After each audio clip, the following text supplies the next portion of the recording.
ಒಬ್ರು ಗುರುಗಳಿದ್ರು, ಶಾಸ್ತ್ರ ಚೆನ್ನಾಗಿ ಹೇಳ್ತಿದ್ರು. ದೇವಸ್ಥಾನ ಪೂಜೆ ಮಾಡೋರು, ಶಾಸ್ತ್ರ ಹೇಳೋರು, ತುಂಬಾ ಪ್ರಸಿದ್ಧ ಅವರು. ಮದ್ದೂರು ತಾಲೂಕೆಲ್ಲ ಪ್ರಸಿದ್ಧರು. ಎಲ್ಲ ಬರೋರು ಜನ, ಅವನವ್ರ ಕಷ್ಟ ಎಲ್ಲಡಿಕೆ ಮೇಲೆ 10 ರೂಪಾಯಿ 5 ರೂಪಾಯಿ ಇಡೋರು, ಕಷ್ಟ ಹೇಳೋರು, ಗುರುಗಳ ಪರಿಹಾರ ಹೇಳೋರು. ಇನ್ನು ಅವ್ರ ಮಾತಿಂದ ಎಷ್ಟೋ ಜನರ ಮನೋಸ್ಥೈರ್ಯ ಜಾಸ್ತಿ ಆಗ್ತಿತ್ತು. ಇಡೀ ಗ್ರಾಮಕ್ಕೆ ಅವ್ರು ಕಂಡ್ರೆ ಗೌರವ. ನಮ್ಮೂರ್ ಸ್ವಾಮಿಗಳು ತುಂಬಾ ಚೆನ್ನಾಗಿ ಶಾಸ್ತ್ರ ಹೇಳ್ತಾರೆ, ಹಿಂದಾಗಿ ನಮ್ಮೂರಿಗೆ ಸುತ್ತಮುತ್ತ 10 ಜನ ಬರ್ತಾರೆ ಅಂತ ಊರ್ ಜನಕ್ಕೆಲ್ಲ ಗೌರವ, ಅಭಿಮಾನ. ಆದ್ರೆ ಈ ಗುರುಗಳ ಮನೆ ಪಕ್ಕ ಒಂದ್ ಮನೆ ಇತ್ತು. ಆ ಮನೇಲಿ ಒಬ್ಬ ಹುಡುಗ ಇದ್ದ. ಅವನಿಗೆ ಮಾತ್ರ ಇವ್ರು ಕಂಡ್ರೆ ಹೊಟ್ಟೆ ಕಿಚ್ಚು. ಈ ಸ್ವಾಮಿಗಳು ಕಂಡ್ರೆ ಇವ್ರು ಶಾಸ್ತ್ರ ಹೇಳ್ತಿದ್ರೆ ಬಂದು ಪಕ್ಕದಲ್ಲಿ ಕೂತ್ಕೊಂಡ್ಬಿಡುವ. ಸ್ವಾಮಿಗಳೇ, ಹೆಂಗೋ ಒಳ್ಳೆ ದುಡ್ಡು ಆಯ್ತು, ಅದ್ ಮಾಡ್ಕೊಳ್ಳಿ, ಮಳಿಲ್ಲ ಬೆಳಿಲ್ಲ, ನಿನಗೆ ಮಾತ್ರ ದುಡ್ಡು ಕನೆಯಾನು. ಅವರು ನೋಡು, ಸುಮ್ಮನೆ ಹೋಗ್ಬೇಕು ನೀನು, ಹಂಗೆಲ್ಲ ನನಗೆ ತರಲೆ ಪ್ರಶ್ನೆ ಕೇಳಬಾರ್ದು, ನೀವು ನಂಗೆ ಬೇಸರ ಮಾಡಬಾರ್ದು, ಎದ್ದೋಗಪ್ಪ ಅನ್ನೋರು. ಇವನು ಮಾತ್ರ ಸುಮ್ಮನೆ ಅಂತ ಇಡ್ತಿರ್ಲಿಲ್ಲ. ಅಲ್ಲ ಹೊಲ್ದತ್ರ ತೋಟದತ್ರ ಒಯ್ತಿರುವ, ಸುಮ್ಮನೆ ಒಯ್ತಿಲ್ಲ. ಸ್ವಾಮಿ, ಯಾರು ಅಂದ್ರು ಚಿರತೆ ಓಡಾಡ್ತದೆ ಅಂತ ನಮ್ ತೋಟದ ತಾವು ಆ ಪಂಚಾಂಗದಲ್ಲಿ ಕಂಡದೆ ನೋಡಿ, ಈ ಮೂಲೆಲ್ಲದೆ ನಮ್ ತೋಟ ಅನ್ನುವ. ಪಂಚಾಂಗದಲ್ಲಿ ಚಿರತೆ ಕಂಡದೆ, ಯಾಕೋ ಹಿಂಗೆ ಹಿಂಸೆ ಕೊಟ್ಟಿ. ಇಡೀ ಊರವ್ರಿಗೆ ಸ್ವಾಮಿಗಳು ಕಂಡ್ರೆ ಭಯ, ಸ್ವಾಮಿಗಳಿಗೆ ಇವನ್ ಕಂಡ್ರೆ ಭಯ. ಏನಾರು ಅಂತಾನೆ ಕಣೆಯ ಬಂದು ಅಂತ. ಒಂದ್ ದಿವ್ಸ ಶ್ರಾವಣ ಶನಿವಾರ, ಅವತ್ತು ಸ್ವಾಮಿಗಳು ಕುಂತವ್ರೆ, ಯಾರು ಬಂದಿಲ್ಲ ಶಾಸ್ತ್ರ ಕೇಳೋರು. ಏನೋ ಪುಸ್ತಕ ನೋಡ್ತಾ ಕುಂತಿದ್ರು. ಇವನು ಸ್ನಾನ ಎಲ್ಲ ಮಾಡಿ ಬಿಳಿ ಬಟ್ಟೆ ಹಾಕೊಂಡು ಹಣೆ ಮೇಲೆ ನಾಮ ಹಾಕೊಂಡು ನನ್ನಂಗೆ ಬಂದು ಸ್ವಾಮಿಗಳ ಮುಂದೆ ಕೂತ್ಕೊಂಡ. ಸ್ವಾಮಿಗಳು ಏನ ನನ್ನ ಆಡ್ಕೊಳಕ್ ಬಂದ ಅಂದ್ರು. ಸ್ವಾಮಿ ದಯಮಾಡಿ ಸುಮ್ನೆ ರೀ, ನಾನು ಮೊನ್ನೆ ಮದ್ದೂರಲ್ಲಿ ಯಾವುದೋ ಮದುವೆಗೆ ಹೋಗಿದ್ದೆ ಸ್ವಾಮಿ, ಅಲ್ಲೂ ನಿಮ್ದೇ ವಿಚಾರ. ಭೀಮನ್ಕೆರೆ ಸ್ವಾಮಿಗಳು ಚೆನ್ನಾಗಿ ಶಾಸ್ತ್ರ ಹೇಳ್ತಾರೆ ಅಂತ. ಅವ ಚನ್ನಪಟ್ಟಣಕ್ಕೊಂದು ಮದುವೆಗೆ ಹೋಗಿವ್ನಿ, ಅಲ್ಲೂ ನಿಮ್ದೇ ವಿಚಾರ. ಮಂಡ್ಯಕ್ಕೊಂದು ಮದುವೆಗೆ ಹೋಗಿವ್ನಿ ಸ್ವಾಮಿ, ಅಲ್ಲೂ ನಿಮ್ದೇ ವಿಚಾರ. ನನಗೆ ಬೇಜಾರಾಗ್ಬಿಡ್ತು ಸ್ವಾಮಿ, ಇಂಥ ಗುರುಗಳಿಗೆ ನಾನು ಅವಮಾನ ಮಾಡ್ತಿದ್ನಲ್ಲ, ತಪ್ಪಲ್ವ ನಂದು. ದಯಮಾಡಿ ನನ್ನ ತಪ್ಪ ಕ್ಷಮಿಸ್ಬೇಕು ಅಂತ 2 ಕಾಲು ಹಿಡ್ಕೊಂಡ್ಬಿಟ್ಟ ಬಿಗೆ. ಅವ್ರು ಆಯ್ತು, ಹೇಳೋ ಎದೋಳ ಮೇಲೆ ಕೇಳೋ ಕೂತ್ಕೊಳ್ಳೋ, ಆಯ್ತು ಬಿಡೋ, ಕ್ಷಮಿಸ್ಬಿಡಿ ಸ್ವಾಮಿ, ಕ್ಷಮಿಸಿದ್ದೀನಿ ಸುಮೀರಪ್ಪ ಅಂದ್ರು. ಆಯ್ತು ಸ್ವಾಮಿ, ಹೆಂಗೂ ಬರುದ್ ಬಂದೇವ್ನಿ, ನನಗೊಂದು ಮಾತು ಶಾಸ್ತ್ರ ಹೇಳ್ಬೇಕು ನೀವು, ಕೇಳಪ್ಪ ಅಂದ್ರು. ಜೇಬಿನ ಜಲಡಕ್ಕೆ ತೆಗೆದ ಮ್ಯಾಲ 100 ರೂಪಾಯಿ ನೋಟ್ ಇಟ್ಬಿಟ್ಟ. ಅವ್ರಿಗಿನ್ನೂ ಸಂತೋಷ ಆಗೋಯ್ತು. 10 ರೂಪಾಯಿ ಇಡೋದೇ ಕಷ್ಟ, ಎಲ್ರೂ 100 ರೂಪಾಯಿನ ಇಟ್ಟವನೆ ಅಂತ. ಅವ್ರು ಅನ್ಕೊಂಡ್ರೆ ಎಲ್ಲೋ ಲಗ್ನ ಕೇಳ್ತಾನೆ, ಹೆಣ್ಣು ನೋಡ್ಕೊ ಬಂದವನೆ ಅಂತ. ಅವ್ರು, ಸ್ವಾಮಿ ನಾನು ಒಂದೇ ಪ್ರಶ್ನೆ ಕೇಳ್ತೀನಿ, ನೀವು ಒಂದೇ ಉತ್ತರ ಕೊಟ್ಬಿಡಿ, 100 ರೂಪಾಯಿ ನಿಮ್ಗೆ ಅಂದ.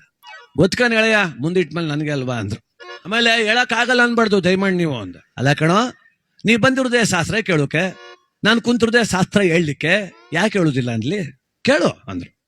ಏನೂ ಇಲ್ಲ ಸ್ವಾಮಿ, ನಾನು ಮಧ್ಯಾಹ್ನಕ್ಕೆ ಏನು ಊಟ ಮಾಡ್ತೀನಿ ಅಂತ ಸ್ವಲ್ಪ ಪಂಚಾಂಗ ನೋಡಿ ಹೇಳಿ ಅಂದ. ಅವ್ರು, ಇದು ಯಾವ ಸೀಮೆ ಶಾಸ್ತ್ರನೋ ಇದು, ಅಲ್ಲ ನೀನ್ ಮಧ್ಯಾಹ್ನಕ್ಕೆ ಏನು ಊಟ ಮಾಡ್ತೀನಿ ಅಂತ ನನ್ಗೇನಪ್ಪ ಗೊತ್ತು ಅಂದ್ರು.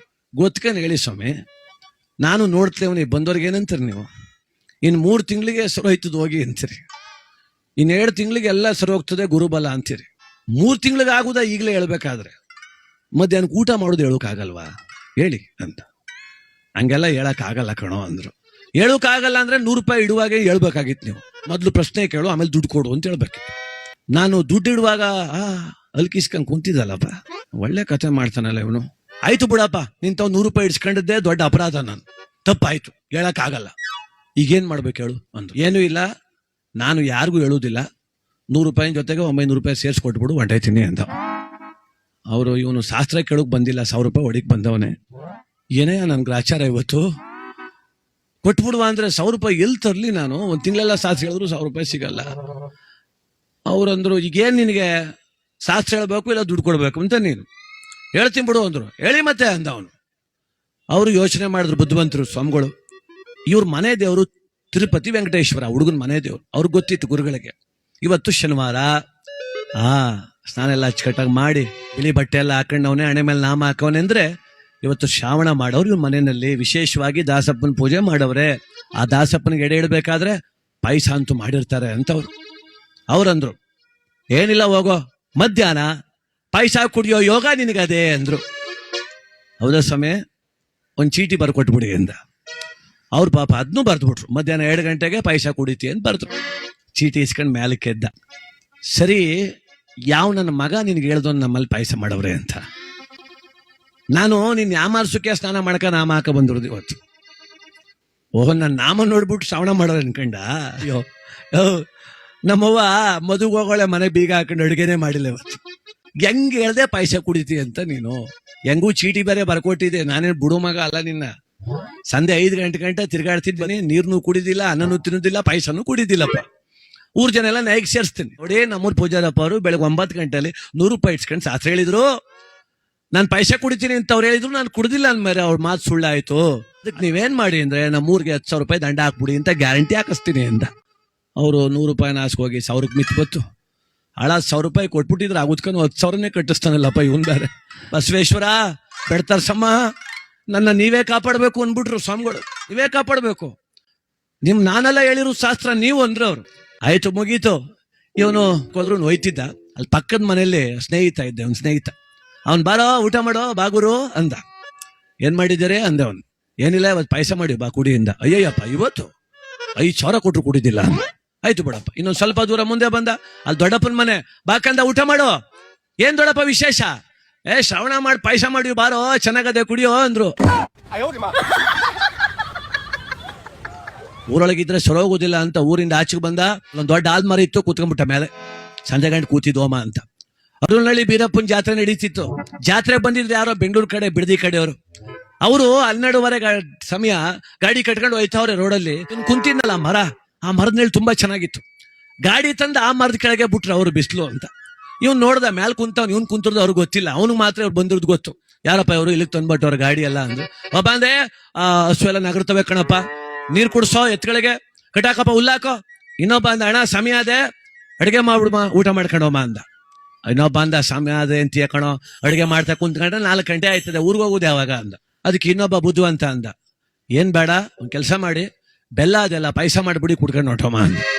ಈ ಮರದ ಮೇಲೆ ಕುಂತ್ರು ಮಲಗರು ಬಂದಂಗ ಆಗ್ಬಿಡ್ತು. ಇದ್ಯಾವ ಪಾಯಸವಪ್ಪ ಹಿಂಗಡೆ ಬತ್ತದು ಹುಡಿಕೊಂಡು, ಊರೆಲ್ಲೂ ಜಾಗಿಲ್ಲ ಅಂತ ತಿರುಗಿ ಬಂದವ್ರೆ ಅನ್ಕಂಡ. ಹಂಗಾರ ಮಾಡ್ಕೊಳ್ಳಿ ಅಂತ ಅವ್ನು ಕುಂತವ್ನೆ. ಪಾಯಸ ಮಾಡಿದ್ರು ಎಲ್ಲ ತಟ್ಟೆಗೆ ಹಾಕೊಂಡ್ ಕುಡಿಬೇಕು ಅಂತ ಕುಂತವ್ರೆ. ಸ್ವಲ್ಪ ಬಿಸಿ ಇತ್ತು. ಅಷ್ಟರಲ್ಲಿ ದೂರದಲ್ಲಿ ಕುದುರೆ ಬತ್ತರಂಗ್ ಶಬ್ದ ಕೇಳ್ಬಿಡ್ತು. ಕುದುರೆ ಶಬ್ದ. ಹಬ್ಬ ಅಂದಲೇ ಕುದುರೆ ಶಬ್ದ ಕೇಳ್ತಾ. ಅದಕ್ಕೆ ಕಳ್ರು ಬರ್ಬೋದು, ಎಲ್ಲ ಕಟ್ರಪ್ಪ, ಗಾಡಿ ಕಟ್ಟಿದ್ರು. ಆ ಅಡುಗೆ ಸಾಮಗ್ರಿ ಎಲ್ಲ ತುಂಬಿದ್ರು. ಎಲ್ಲ ಗಾಡಿಲಿ ಕುಂತ್ಕೊಂಡ್ರು. ಪಾಯಸದ ತಪ್ಪಲೆ ಮುಡ್ತಾನೆ, ಬಿಸಿ ಮುಟ್ಟಕ್ ಆಗ್ತಿಲ್ಲ. ಒಬ್ಬ ಅಂದ, ಅದು ಹಾಳಾಗಿ ಹೋಗ್ಲಿ ಪಾಯಸ ಬಾರೋ ಮಾರೇ ಅಂದ. ಎಲ್ಲ ಹೊಂಟೋದ್ರಿ ಇವ್ರು. ಪಾಯಸದ ತಪ್ಪಲೆ ಒಂದು ಅಲ್ಲದೆ. ಕಳ್ಳರು ಬಂದ್ರು, ಮರದ ಕೆಳಗೆ ಯಾರು ಇಲ್ಲ, ಪಾಯಸದ ತಪ್ಪಲೆ ಅಲ್ಲದೆ. ಒಬ್ಬ ಅಂದ, ಕದಿಯಕ್ಕಂತೂ ಏನೂ ಸಿಗ್ಲಿಲ್ಲ, ಈಗ ಈ ಪಾಯಸ ಕುಡ್ದ್ಬಿಟ್ಟು ಹೊಂಟೋಗುವ ಅಂದ. ಇನ್ನೊಬ್ಬ ಅಂದ, ಸ್ವಲ್ಪ ನಿಲ್ಲು, ಪಾಯಸ ಸುಮ್ಮನ್ ಬಿಟ್ಟು ಹೋಗವ್ರ ಅವರು. ಕಳ್ಳರು ಕುಡಿದ್ ಸತೋಲಿ ಅಂತ ಒಳಗ್ ವಿಷ ಹಾಕವ್ರೆ, ಕುಡಿಬಾರ್ದು ಅಂದ. ಹೌದಲ್ವಾ? ಇನ್ನೊಬ್ಬ ಅಂದ, ಅಲ್ಲ ಒಳಗಡೆ ವಿಷ ಹಾಕದ ಮೇಲೆ ಕಳ್ಳರು ಕುಡ್ದಾರೋ ಇಲ್ವೋ ನೋಡ್ಕೊಂಡು ಬಾ ಅಂತ. ಯಾರನ್ನಾದ್ರೂ ಇಲ್ಲಿ ಬಿಟ್ಟು ಹೋಗಿರ್ತಾರ ನೋಡು ಅಂದ. ಸುತ್ತ ಹುಡಿಕ ಬರ್ತಾರೆ, ಯಾರು ಇಲ್ಲ. ಒಬ್ಬ ತಲೆ ಎತ್ ನೋಡ್ತಾನೆ, ಇವನ್ ಕುಂತವನೆ. ಎಳಿಯ ಕೆಳಗೆ ಅಂದ್ರು. ನಾನು ಇಳಿದಿಲ್ಲ ಅಂದ. ಕಲ್ ತಗೊಂಡು ಹೊಡಿಯ ಇಳಿತಾನೆ ಅಂದ. 2 ಕಲ್ ತಗೊಂಡು ಹೊಡೆದ್ರು. ಬತ್ತೀನಿರಪ್ಪೋ ಅಂದ. ಮೆಲ್ಲಿಗೆ ಇಳ್ದ. ಏನಣ್ಣ ಅಂದ. ಕುಡಿ ಪಾಯಸನ ಅಂದ್ರು. ಟೈಮ್ ನೋಡ್ತಾನೆ, ಸರಿಯಾಗಿ 2 ಗಂಟೆ. ಅಪ್ಪ ನೀವು 2 ಗಂಟೆಗೆ ಸರಿಯಾಗಿ ಬಂದಿದ್ದೀರಲ್ಲಪ್ಪ, ನಮ್ಮೂರು ಸ್ವಾಮಿಗಳು ಶಾಸ್ತ್ರ ಬಿಟ್ಟವ್ರೆ ಕಣಪ್ಪ, ನಾನು ಪಾಯಸ ಕುಡಿಯಂಗಿಲ್ಲ ಅಂದ. ಅವೆಲ್ಲ ಬೇಕಾಗಿಲ್ಲ, ಕುಡಿಬೇಕಷ್ಟೇ ಈಗ ಅಂದ್ರು. ನಾನು ಕುಡಿದಿಲ್ಲ ಕಣ್ರಿ ಅಂದ. ಅವನೇನ್ ಕೇಳ್ತಿ, ಕೆಡಿಕೊಂಡು ಉಯ್ಯಲೋ ಅಂದ್ರು. ಪಾಪ 4 ಜನ ಕೆಡಿಕೊಂಡು ಅದೇ ಮೇಲೆ ಮಂಡಿ ಇಟ್ಕೊಂಡು ಊದ್ರು. ಅರ್ಧ ತಪ್ಪಲೆ ಪಾಯಸ ಓದ್ಬಿಟ್ರು. ಗ್ಯಾನ್ ತಪ್ಪಿದ ಬಿಟ್ಟ ಪಾಪ. ಇನ್ನು ಅರ್ಧ ಕುಡ್ಕೊಂಡು ಅವ್ರು ಹೋದ್ರು. ಇವನು ಮೈಕೆಲ್ಲ ಒದ್ರಿಕ ಊರೊಳಗೆ ಬಂದ. ಸ್ವಾಮಿಗಳು ಸಿಕ್ಕಿದ್ರು. ಅಂದ, ಪಾಯಸ ಕುಡ್ದ ಅಂದ್ರು. ಅಪ್ಪ ಸ್ವಾಮಿಗಳೇ, ಊರೊಳಗಿದ್ರೆ ಸುಮ್ಮನೊಂದು ಲೋಟ ಕುಡ್ಬಿಡ್ತಿ ಅಪ್ಗಿರ್ಬೋದಿತ್ತು ಕಣಪ್ಪ. ನಿನ್ ಮೇಲೆ ಚಾಲೆಂಜ್ ಹಾಕೊಂಡು ಹೋಗಿ ಊರಿಂದ ಆಚೆ ಒಂದ್ ಜನ್ಮಕ್ಕಾಗೋಷ್ಟು ಪಾಯಸ ಕುಡ್ಕೊಂಡ್ ಬಂದೆ ಕಣಪ್ಪ. ಆ ಗುರುಗಳಂದ್ರು, ನಾನು ಹೇಳಿಲ್ಲ, ಬಸವೇಶ್ವರ ಹೇಳಿಸ್ತಾ, ಬೆಡ್ತಾರಸಮ್ಮ ಹೇಳಿಸಿದ್ಲು, ಮಲೆ ಮಾದೇಶ್ವರ ಹೇಳಿಸ್ತಾ, ನಾನು ಹೇಳಿಲ್ಲ ಕಣೋ, ಏನೋ ದೇವ್ರ ಮೇಲೆ ನಂಬಿಕೆ ಇಟ್ಕೊಂಡು ಹೇಳ್ಬಿಟ್ಟೆ ಅಂದ್ರು. ನಮ್ಮ ಬಲದೊಟ್ಟಿಗೆ ದೈವ ಬಲ ಬೇಕೇ ಬೇಕು.